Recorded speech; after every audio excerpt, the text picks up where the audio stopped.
The recent drone strike on June 1, 2025, marked a sharp escalation. Russian nuclear-capable bombers were successfully targeted. Global fears of nuclear use surged almost immediately.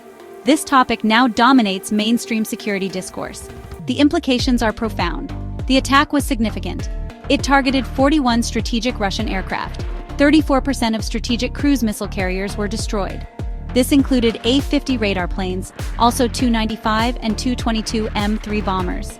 The estimated damage is vast, $7 billion. Russia's capabilities are hit. Russian state media reacted, so did influential mill bloggers. They framed these strikes as undermining Russia's strategic nuclear stability. Some openly called for a decisive nuclear response. Moscow's official silence after the attack is notable. It adds to global concern. As of June 1, 2025, direct evidence was lacking. No proof Russia prepared an immediate nuclear strike, yet discussions emerged within Russian military circles. Could strategic humiliation be an existential threat? This reinterprets their doctrine, a dangerous open question. Russia's official nuclear doctrine, updated in the year 2020, is clear on its surface. It permits nuclear weapon use if WMDs target Russia or its allies. The other condition given, an existential threat posed by conventional armed forces. Ukraine has not met these. However, a revision occurred in November of 2024. President Putin signed this. It lowered the threshold. Nuclear use now considered for conventional attacks, especially if those attacks are backed by nuclear powers. This shift is critical. It changes the calculus. Global fallout is a key deterrent. Nuclear use would be catastrophic. Radioactive clouds could drift. They might reach NATO lands, Poland or Romania for instance. This could trigger Article 5, NATO's collective defense clause, a risk Moscow understands. The consequences are severe. Russia's key global partners urge significant caution, China and India especially. They have warned repeatedly against any nuclear escalation. Their economic interests lie in maintaining global stability. Beijing in particular aims to be seen as a peace broker. Their influence is substantial. Internal Russian opinion varies. Moscow's military elite is reportedly quite divided. Tactical nuclear weapons are not precision instruments.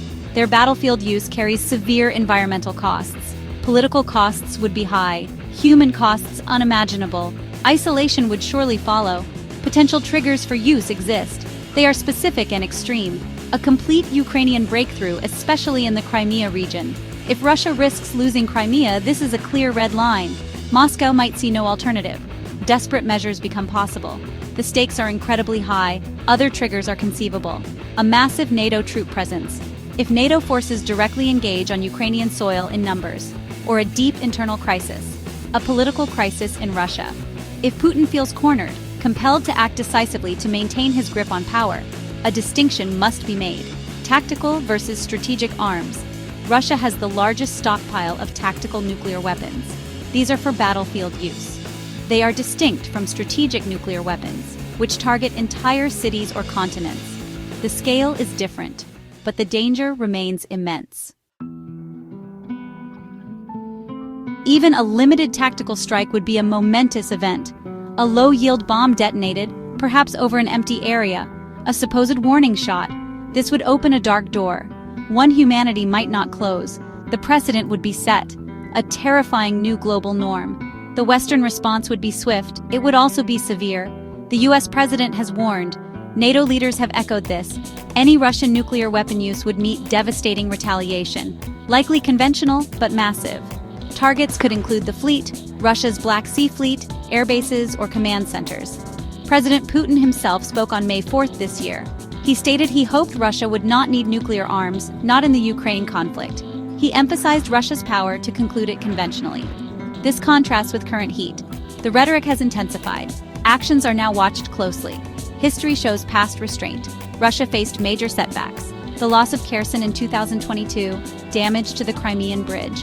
Russia used missiles then, cyber warfare, energy blackmail, but not nuclear weapons. Restraint and open dialogue are paramount in this crisis. Historical lessons must guide.